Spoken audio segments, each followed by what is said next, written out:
Thank you, Kimberly. I Mm-hmm. just been watching more and more people join us, and that's exciting.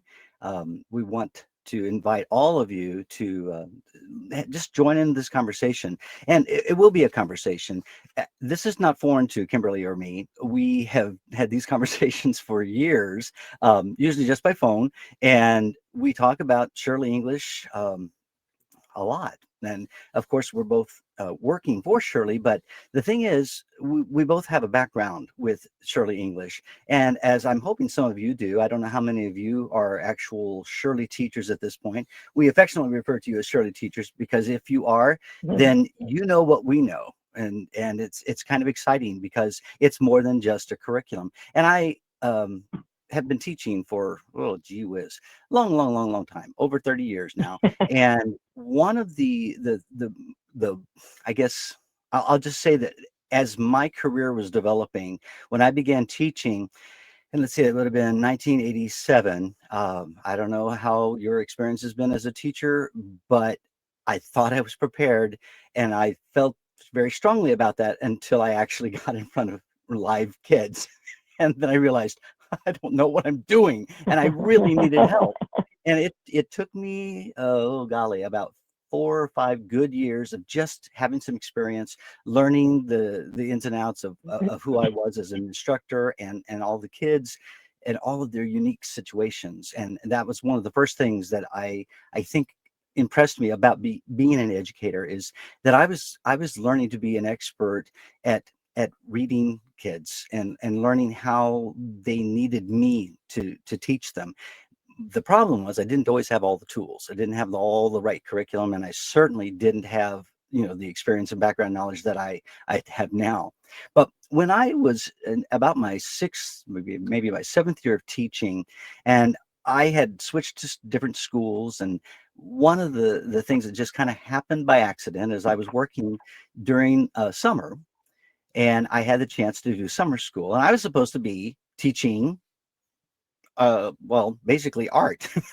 That was my important summer job. I was going to teach art to a bunch of sixth grade girls and boys, and that wasn't my regular job. My regular job was at a small private school, and really was just trying to make some extra money.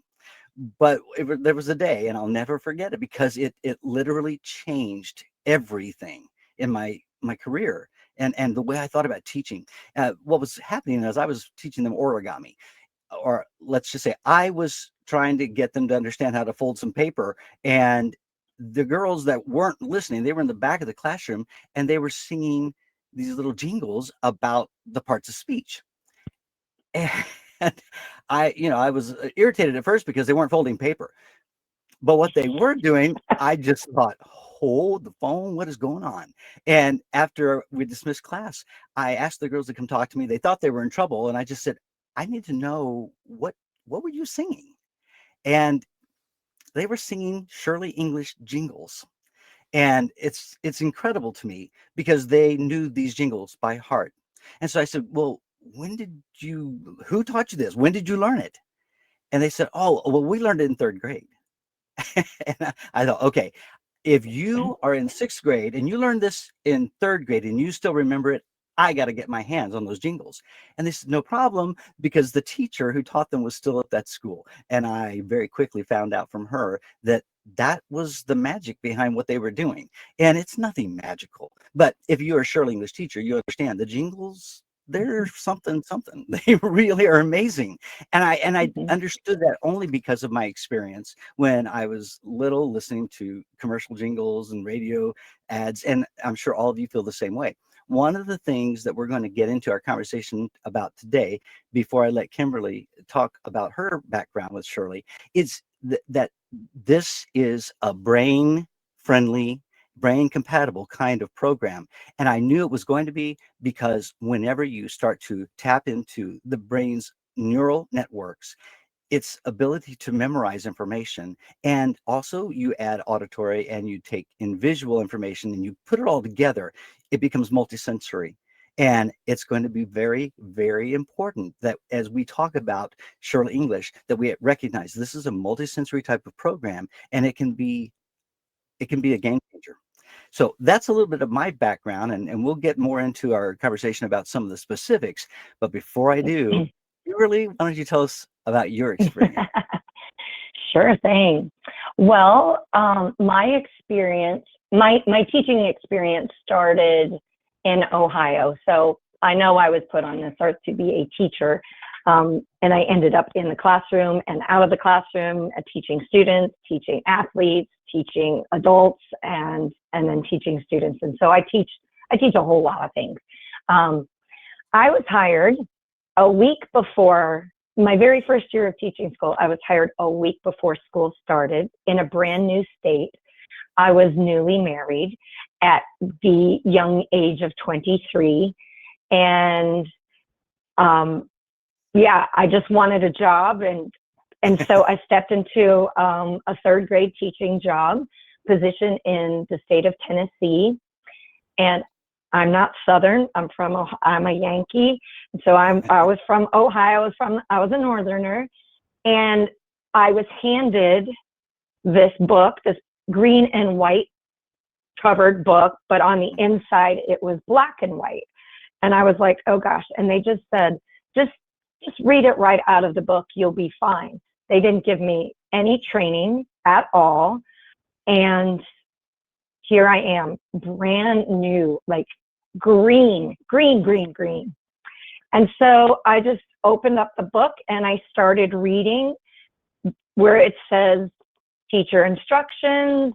And then I saw that it said script, and I'm like, ooh, I'm not supposed to be reading those teacher instructions. I'm only supposed to be reading the script. So I had my own on-the-job training while I was teaching. And it became the best part of my day because as you can see, I'm maybe a little theatrical. I'm kinesthetic, and I need to be moving and up and down. And so I saw these jingles in there in the curriculum, and I just ate it up. And I was like, oh, I'm going to spend all day teaching jingles. But I quickly learned that there was a whole lot more to the curriculum than just the jingles. But it took me a while because I didn't have any training. But what happened is that I was able to use my own creativity and my own, and I say this now, even when I started training, we're not asking you to put yourself in the Shurley box. And that's, if you've been teaching Shurley long enough, since the 1997 edition, it used to come in a kit, and that was in a box, and we handed you a box. And so I always said, we're asking you to put your star qualities, take this box of a treasure chest and pull it into your own creative style of teaching and make it work with your style and your star quality of teaching. And that's what I did. So I made it fun for me. I made it my own. And then one time, I moved from Tennessee to Ohio to Colorado to Florida, back and forth, North Carolina. I go all over the place. I'm just that type. So I ended up in Colorado. So when I moved from Tennessee to Ohio, I didn't have Shurley English.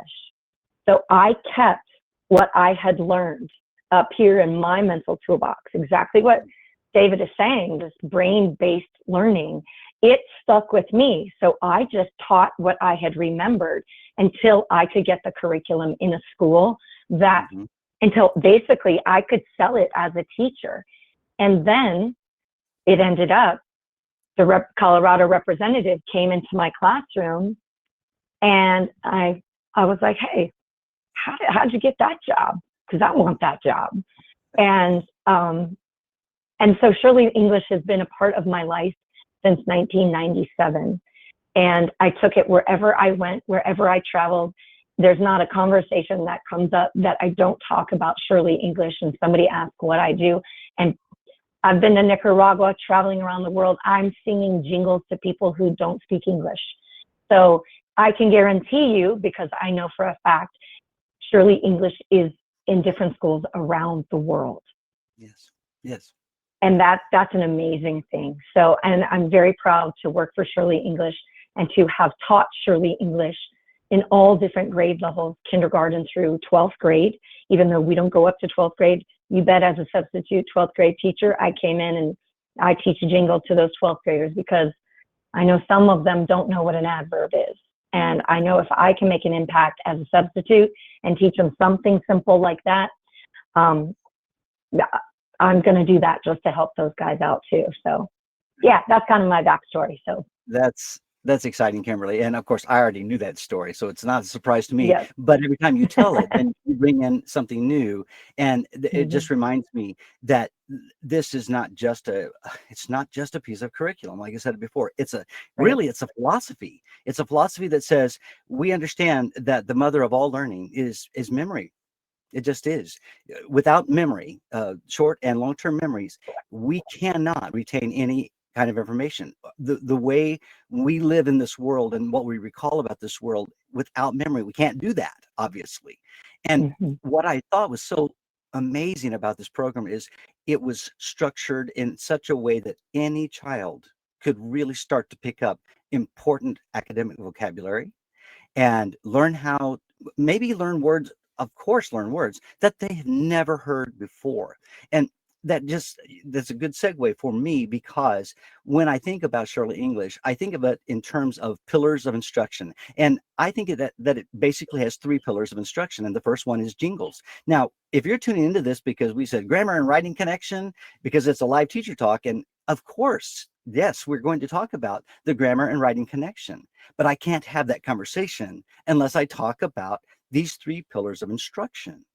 And the first one being we front load information. We front load it.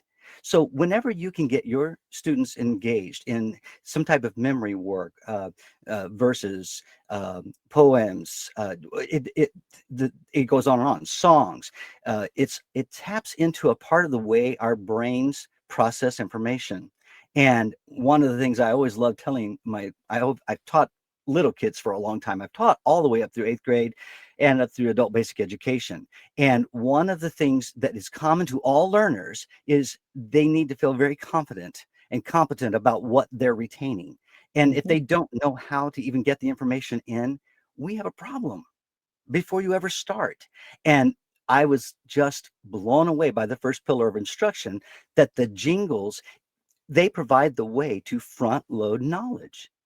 And what was great is I was working with very, very small children, uh, kindergarten, first and second graders, and wondering, is this going to work for them? Because what I had heard is that we're going to learn how to recognize prepositions and prepositional phrases in a sentence. And I loved that because I was always an English nut. I loved English and it made sense to me. But to try to find a way to teach kids to understand it the way I understood it, nothing had ever happened like that for me until Shirley English came to me. And Mm-hmm. I say it that way. It came to me. I don't think it was an accident. So as we talk about that, and as you can see, we're bought in. We have absolutely committed to.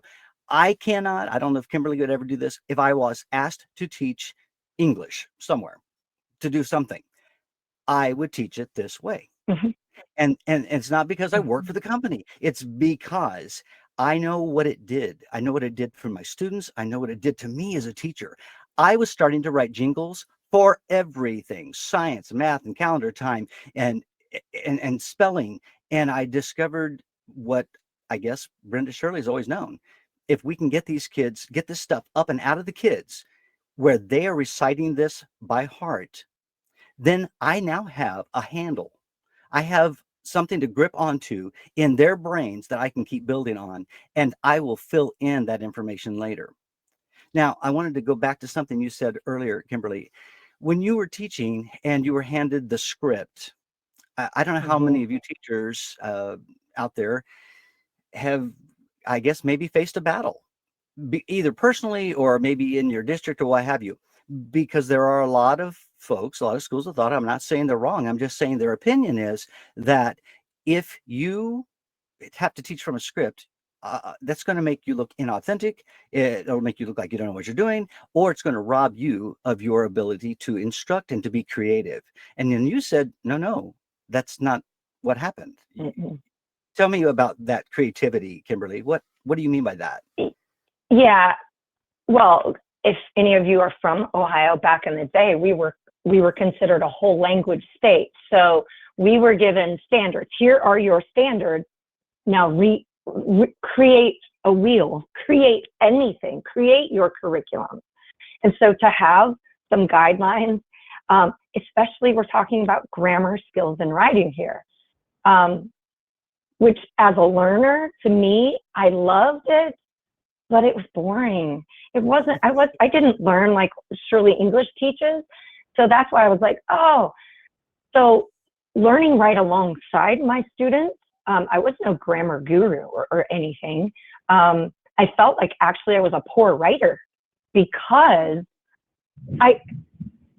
you can probably attest to this, and you may understand, like, teaching writing is hard. Teaching writing is very challenging. And if you don't have some structure, how can we get creative? So the script created and provided a container or a structure for me to learn from and teach from. And here's what I tell my principals whose schools that I'm training or teachers that I'm training, that you have to, as a former school teacher, I encourage you to stick to the script as closely as possible. As a Shurley English National Consultant, I encourage you to stick to the script as closely as possible because it sets you up for success. I had no training. Literally a week before my first year of teaching school, I didn't know the lay of the land. I was in a foreign world, if you will, in a new state. And it was that script and the structure of the curriculum that I had to kind of let but I can create this on my own, coming from a whole language state where I had to create everything, centers and all kinds of thematic units and things like that on my own. I balked at it a little bit. I was like, but this isn't the way I was taught. And then once I saw what was happening, and I'll be honest, there were parts of the curriculum I skipped because I'm like, okay, I feel competent and confident teaching the jingles, getting into the question and answer flow. I saw some other classrooms do it.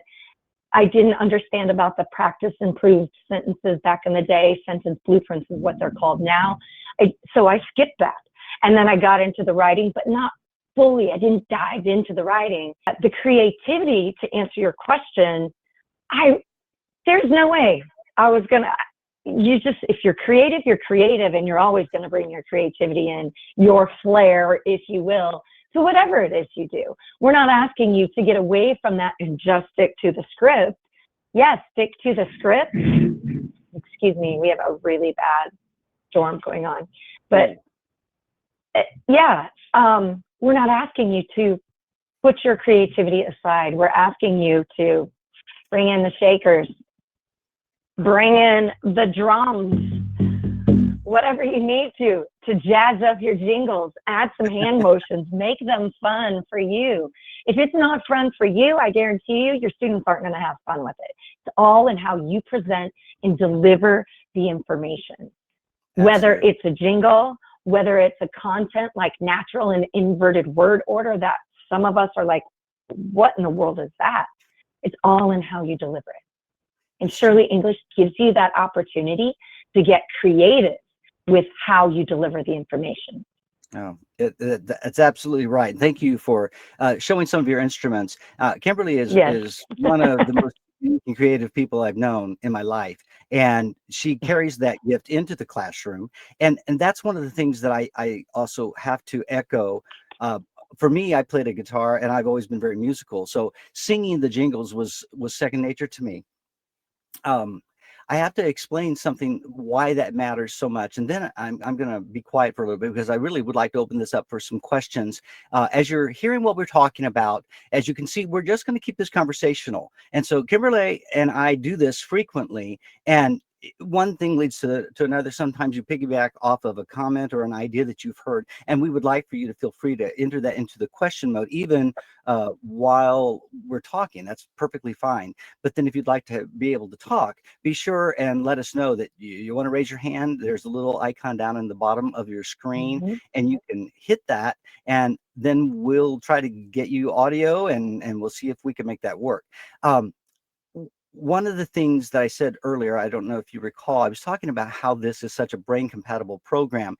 I had a very interesting experience with it myself, and it's one of the reasons why I am absolutely sold on front loaded information through this tool, this strategy of Jingles. It's We didn't invent music, obviously, and I didn't invent song, but I can say that I know from experience personally that when you learn this front loaded information the way that it's taught, and you practice it and repeat it, and then you practice it more and you repeat it, literally your brain can develop these new neural connections. I've seen actual fMRI pictures, the insides of our head, and what's happening with the brain when new information hits it, that it finds novel, that it finds interesting.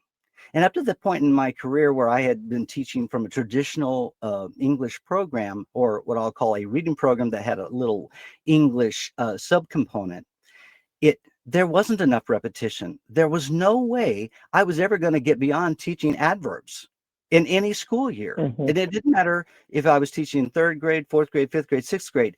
What Shurley English taught me through the succession of jingles and the way that they are arranged, that they plug in directly to what I call the second pillar of instruction, the question and answer flow.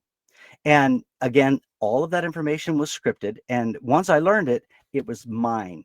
And I took that to Mm-hmm. heart. And I've always used that with my students. And I let them know that as soon as you know that jingle, you own that part of speech. It's yours. Now you get to use it, and you get to learn how to play with it in your writing. And because it opened up my level of creativity as well, I just knew there was going to be no end to what we could accomplish with these kids. But why did it matter? The jingles are fun. And Kimberly, you said it yourself. You Mm-hmm. could just teach jingles all day. And I'm sure all of you who are out there who know Shirley, you'd say, well, that's what I liked about it too. And it may have got you in the door. Maybe it did that, but you can't stay there. The question and answer flow, which we'll talk about on another talk one of these days, that is the place where you plugged in all of this front Mm-hmm. loaded information, and that practice and repetition that we provided made it impossible for these kids to forget it.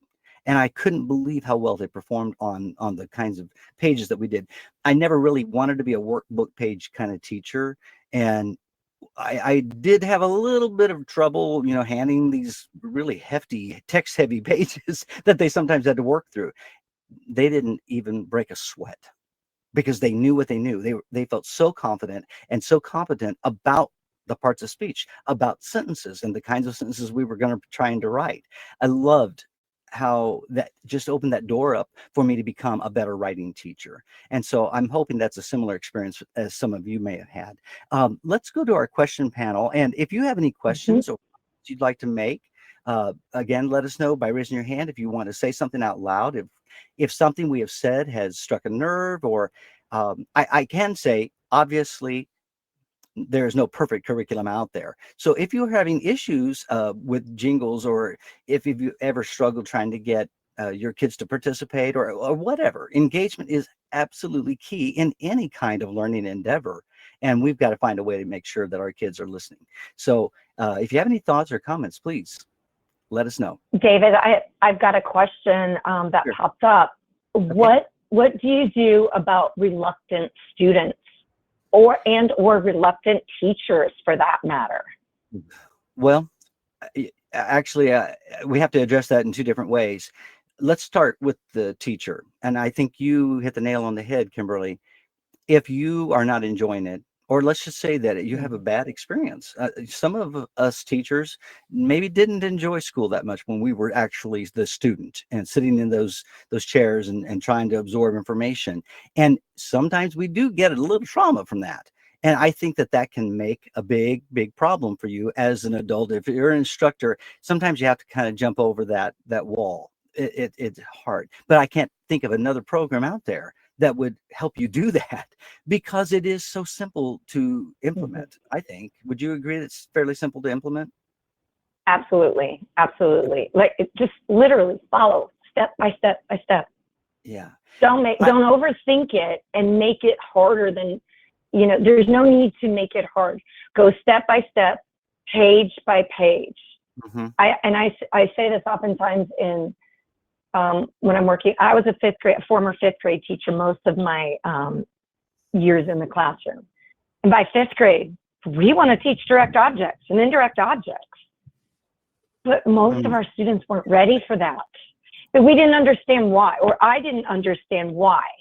And so, yeah, you keep talking about the front loading, and I love that. Once you can get your students to understand these jingles as tools, then it starts to it becomes second nature. And like you said, they start to own their language. Then it's like they've created some space up here. So then you can start adding things and really teaching them how to manipulate words in their sentences, because they know what the 8 parts of speech are and what their jobs are in the sentence. And then you can start expanding that more into adding different skills. And then adding the writing portion of it, where you can get them writing a paragraph, and then essays, and then expand the essays into more and more. And while I have a minute, I want to ask you to zoom out. And this is not just about teaching grammar skills and writing. What you are doing, especially with these jingles, you are laying the foundation for writing. yes. But the foundation is really the foundation for communication. Mhm. That is a life skill, and I'm super passionate about that. Now, did I know that when my very first year, second year, fifth year? No. But over time, now that I fully understand the whole gamut of Shurley English and its intention, it's a life skill, you guys. It's our responsibility. It's our duty to help give our students the foundation for communication. And it's not just grammar. It's, I talk about this mountain range, right? And this umbrella of ELA, English Language Arts. And with underneath the umbrella, or there's always these little mountains, a mountain for phonics, a mountain for spelling, a mountain for reading, a mountain for grammar, a mountain for conventions. And they have to know all of this. And once you reach the peak of the mountain, now we're talking about communication. They've got to know all of that and own all of that to be really good communicators. And you're a part of that by introducing them and teaching them jingles. It's a great way to learn. I couldn't agree more. And if you see that kind of success in your students, if you are a reluctant teacher, you won't be anymore. When you see them have that kind of success, you'll understand that it's okay to stretch your abilities. It's okay to actually go to uncomfortable places. You don't have Mm-hmm. to be uh, you don't have to be a pop star. You don't have to be that musical. But what you do have to do is make sure you bring in a level of consistency with your kids so that they always know what the noun jingle is, what the verb jingle is, adjective, adverb, conjunction jingle, interjection jingle. They're fun and they can be as fun as you want them to be.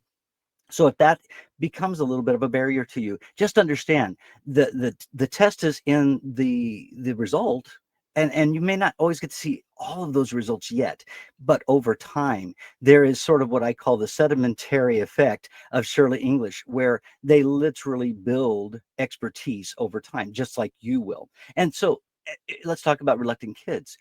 uh, Probably the most reluctant age level is going to be around the junior high level.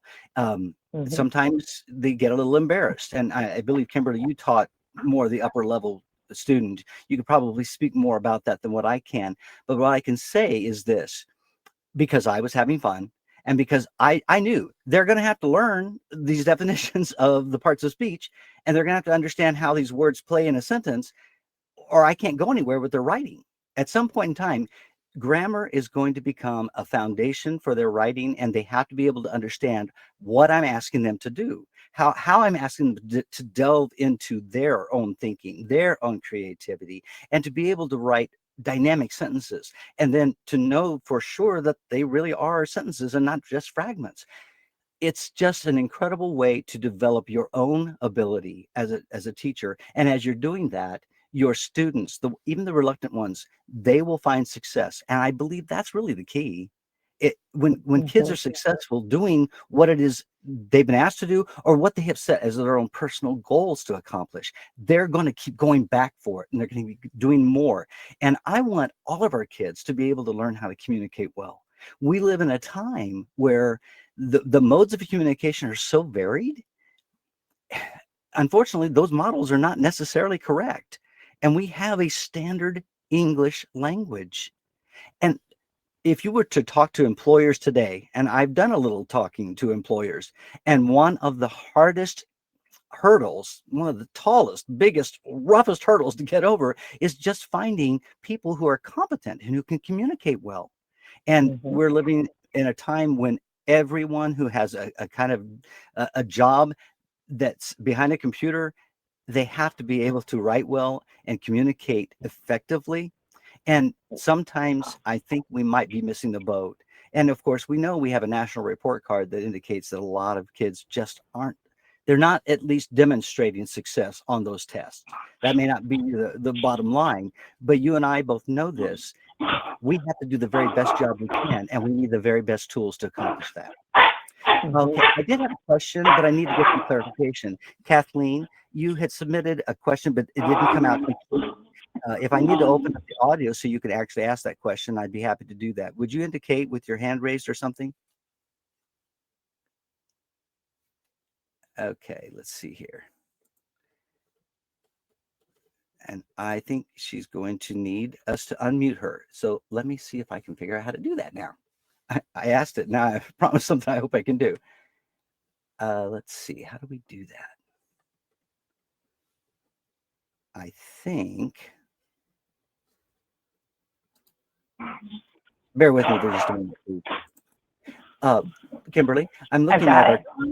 Oh, okay, you got it. Okay. All right, Kathleen. Okay, Kathleen, see if you can speak. Okay, thank you. Actually, I started typing something and it got messed up and sent to you accidentally, and then I Oh, resent it again. okay. I was just wondering, does Shirley have pages that you can print out, such as like 3-point or 5-point essay, like graphic organizers or things like Mm, that? Because I know there's some worksheets that you can print out there. But sometimes I'm looking for graphic organizers for like the paragraph essays. And I thought maybe I would check with you and see if there was such a thing that you have online on your, online webpage. okay.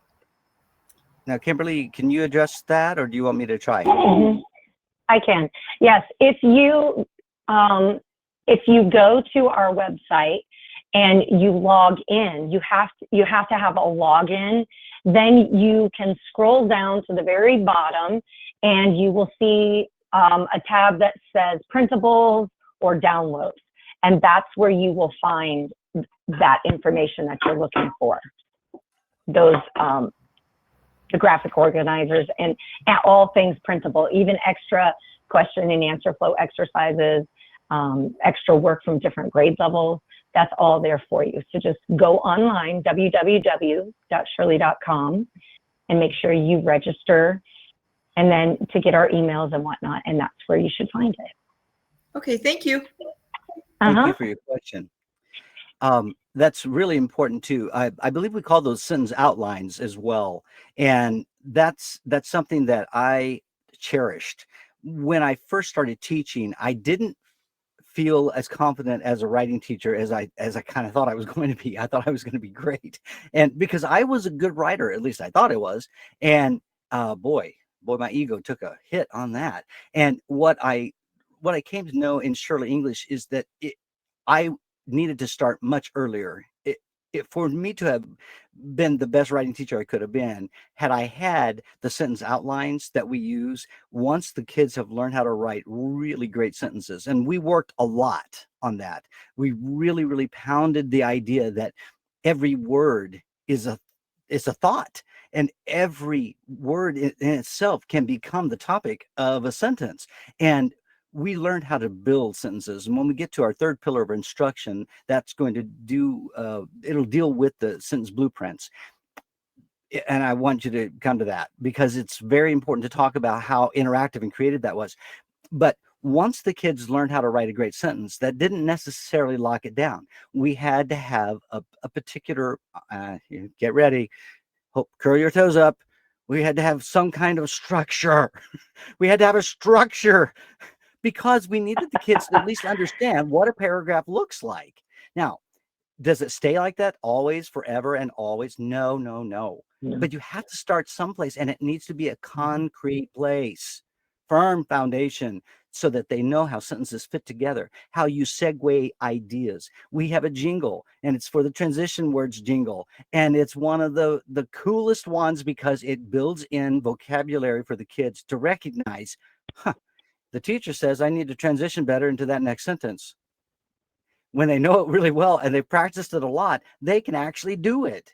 And these tools can be so invaluable for you. So that's just one example of, I'm glad you brought that up, Kathleen. And anybody can tap into our website. Also, be sure and check out our YouTube channel, because there's just a plethora of information. A lot of teachers from all over have been a participant in that, and we have classroom scenarios. You can see how jingles are being chanted, and there's not just one way to do that. I think it's very important to, again, take that ownership thing that we have as teachers. Sometimes we become a little authoritarian. It's okay. We have to have the authority in the classroom, obviously, but a little bit of shared authority when it comes to jingles can be amazing. And Kimberly, I think you've talked about that before. Some things you've done with jingles to really make them, quote, sing in the classroom. Can you share some of that? Yes. So, this shaker looks fun and everything, but I really do I use the shaker. I don't allow, when I was teaching, I didn't allow my third graders or any of my students to start using instruments right out of the gate, because you end up with a kitchen band that is out of control. The other thing, I always start to get my kids, I always start with a 5, 6, 7, 8. I started to get it jazzed up a little bit. The other thing, excuse me, I have a puppy in the background if you hear that.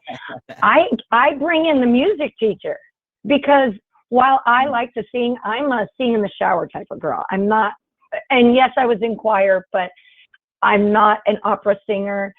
You can press play and listen to the pre-recorded version. That didn't work for me for my 5th graders, because they were just too cool. So even they're too cool to call it a jingle, so you call it a rap or a chant. And so when I was teaching in the 7th and 8th grade, I would have a Shurley English idol.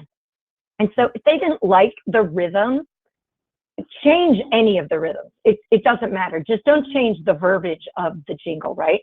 So we'd have a Shurley English idol, and I'd separate my classroom into small groups and only give them like 10 minutes to actually practice and create a new rhythm for the jingle. And then at the end of that segment or block, we would vote on which jingle we actually wanted to sing. And then they owned it. And once they take ownership of it, they can't blame you anymore. Oh, that jingle's too cutesy-poosy. Right. We can't do that. Well, you created it. So it's really telling how impactful these jingles are when you see students taking a standardized test that you didn't create, and you see their little heads bobbing because they're singing a jingle. I used it on the national teachers exam. I used it traveling and transferring my license from state to state. You have to take another state standardized test.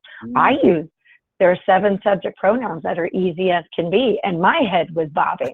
So it sticks. And I always say, it's not fair that you get to sing the jingles in your sleep. So this is a way to hold your students accountable for learning information instead of just opening the book and saying, hey, turn your page to page 20. Johnny, read me the definition of a noun. Read me the definition of a preposition and tell me what a prepositional phrase is. They're going to learn all of this through song, chant, rhyme, rhythm, and repetition. Mm-hmm. Our motto is to see it, hear it, say it, do it. And and especially those kinesthetic learners, you're anybody dyslexic in your classroom, your ELLs, this reaches all learners, okay? And it doesn't matter what grade level. We use level 5 to teach GED courses. So you can jazz this up. You can call them raps, chants, whatever you need to get your students buy-in here. If you're musically inclined, bring in the guitar. I do know some male teachers. I don't know if they put them online. I do know some male teachers that bring in the guitar. They bring in conga drums. I have a Native American flute, a native drum that you can come in and you can use to take, just to keep the rhythm. There's a school in Atlanta that has a great rhythm to the preposition flow jingles where we recite 51 prepositions. Now, there are some of these rhythms that you might not have an ear for. Hand it over to the music teacher. That's what I always say.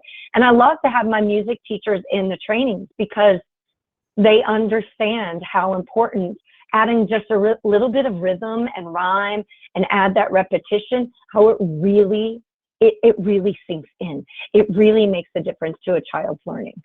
Yeah. I don't know how many of you are familiar with John Medina, but he is a renowned brain researcher, and he has done a lot of research in regard to the power of music and rhythm and rhyme and repetition. And it's absolutely essential, and it ties in beautifully also with the multiple intelligences. That's a theory that's gone around many times, and the depth of knowledge, all of those philosophies. What I thought was kind of interesting is, those have been coming around for years, but the bottom line is really just not complicated. The brain needs to be able to repeat it over and over again, and then, more important than just repeating it, it has to have a place to plug it in and to apply it. Now, that this is a good place for me to go ahead and talk to you a little bit more about the other 2 strands, or the what I call the pillars of instruction. The second pillar is the question and answer flow. And so we definitely want to have a conversation about that, because that is where the rubber meets the road. It's absolutely essential that the kids then can take this front-loaded information and start to plug it into a sentence and figure out, why does that word do what it's doing in the sentence? One of the most, just amazing proofs to me why this was so powerful. It was so great for developing vocabulary. It was so great for developing prosody when the students were reading the sentences, and the smoothness and the flow with which they read those sentences, because they go through them so frequently. Not the same sentence every time, obviously. But what was amazing is the question and answer flow, as we'll learn more about. It gave the students a place that was logically located in the sentence. They knew where to put the words. They knew what those words were doing. They knew what part of speech they occupied. And what I found fascinating is, if I were to just ask you, what part of speech is the word basketball? What part of speech is that? Kimberly, you're smart. What do you think? The noun. Right. But what if I said basketball player? Then it's an adjective. So it matters. It describes player. Exactly. So when I was blown away with first and second graders who could actually tell the difference between a basketball and a basketball player, and they could recognize that the player became the noun and that basketball became the adjective, that connection that they started to have, I couldn't have achieved that any other way than by making sure that their academic vocabulary was sound, that they had the background knowledge to pull from, and that came from the jingles. And that, of Mm-hmm. course, now we talked about this being a teacher talk about the grammar and writing connection. That's what I'm talking about. This is a brain thing that happens. The kids' brains do make those connections. They just need to have the information, and they need to know how to plug in the information. And we're going to address that very, very specifically when we get to the second pillar. Kimberly, I'm also thinking about anybody else who might have a question or a comment. Is there anybody who's interested Absolutely. in making some comments? And we're going to keep going because we do have a couple of questions here. Mm-hmm. So, David, I have a question when you're okay. ready. No, go ahead. There's a question about how much time needs to be spent on the jingles. Do you mind if I address this? No, go ahead. So you can tell at the beginning of when you teach a new grammatical concept, you'll start out by teaching a jingle, okay? And you may be teaching 2 or 3 jingles in one lesson. Now, is it about mastery in that one lesson? Nope. No, it's not. It's not about perfection in that one lesson because the concepts are spiraled. So I'm going to introduce you, and I want my 1st and 2nd grade teachers, if you're out there, start thinking about this. You're going to teach prepositions and prepositional phrases, but I want you to think about this as exposure. So you're exposing your students to different concepts that they won't necessarily master until a little bit later down the road. You may never see them master it because you're going to teach a jingle, you're going to practice it a few times, and you're going to move on. And then the next day, you're going to be practicing that jingle again, and the next day, again and again. And then there's going to come a time where your gut is just going to say, you know what? We haven't sang this jingle, this sentence jingle in a while. I need to make sure my students still have this in their toolbox. And in fact, I'm at recess duty, lunch recess duty. I've got 150 5th graders, 4th graders, 3rd graders out here, and I've got my whistle trying to get all 150 round up. So instead of doing that, I'm just going to get the students that are already in line singing a jingle, and then real loud, and then all of a sudden you get 150 students coming in to see what's going on, and you start getting creative with when you actually plug in, because I know you're going to say this, well, I don't have time to spend 5 to 10 minutes on jingles. My schedule is rock solid, jam-packed with all kinds of other things to do. I don't have time to spend on the jingles. So get creative. Pull those jingles when you're reviewing them. If you're introducing a jingle, keep it in your language arts block, okay? But if you're reviewing the jingles, get creative. Have your students line up singing the article adjective jingle. If you're outside at recess, get everybody, if you've got multiple classrooms in your school that are using Shurley English, get them all singing the sentence jingle. It doesn't matter what grade level they're in. They're all pretty much singing the same rhythm. So those are the creative outlets you can use, and don't be afraid to step outside of the box and plug in those jingles in different areas. In a school assembly, even if the entire school uses Shurley English, if you're using, if you have a literacy night, a literacy night or a parent-teacher conference, and you're showcasing something, showcase these jingles all day long. Showcase the question and answer flow. The parents you'll blow their minds. And so there's all kinds of ways. It's not about perfection. The concepts are spiraled. So you will come back to them time and time again. And that repetition and the spiraling effect is how your students will master these concepts, whether we're talking about jingles, question and answer flow, the capitalization punctuation rules. We're asking them to do editing here on their classroom practice pages. And it spirals with the writing as well. So it's not about perfection and mastery. It's about trusting the process, really. And in turn, they will master it. That's what's really great. And also, to piggyback on to what you were saying, there's a lot of research out there about, it's just an idea, and it's a theory called spaced repetition. And let me say that again, it's called spaced repetition. And this is just a little nugget for you. If you start to feel like, oh boy, yeah, my kids are great at the Jingles, they're not transferring this knowledge at all, there's a reason. It's probably because some of them are hiding. When you do this kind of choral work in a classroom, there are some kids, they're mouthing words, they're not really locking it down. And if you do spaced repetition, it will purposely give you 6 opportunities, and that's what is recommended.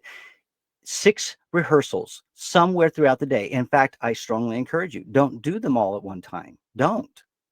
Do one jingle and space it throughout the day, and do it 6 different times.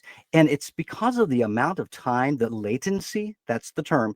There's latency between the times when you chant the verse and then you come back to it, and then you come back to it again, and then you come back to it again. By the end of the day, they will have mastered it. And what's really amazing is you can check it the next day, and the next day, and the next week, and the next month. And if you keep trying, the spaced repetition is one of your first, I'll just call it a go-to, you're going to be absolutely amazed. They'll have no reason to hide. They'll know it. They'll be so confident. And that's going to be essential, because all of this creates a foundation for the next pillar of instruction called the question and answer flow. Now, Kimberly, I'm looking at our time and we're just about out. So now is probably a good time for us to say whatever else is on our minds. Of course, you've heard us talk. If there's anybody else who'd like to say something out loud, make some comments, please use this moment. You have to raise your hand or something.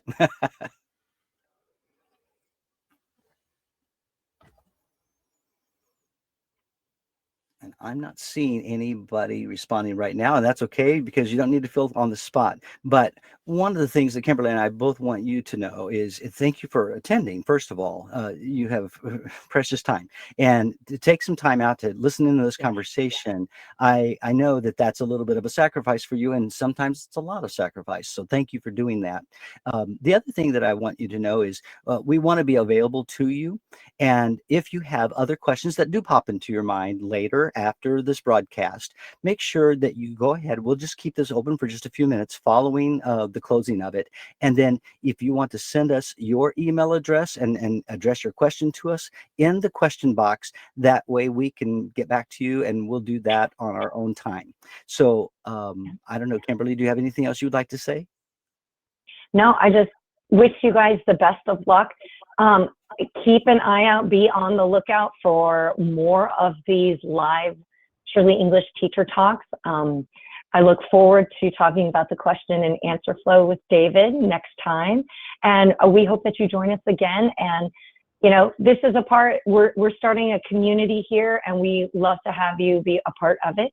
And bring your questions for next time, and have a great rest of your evening, everyone.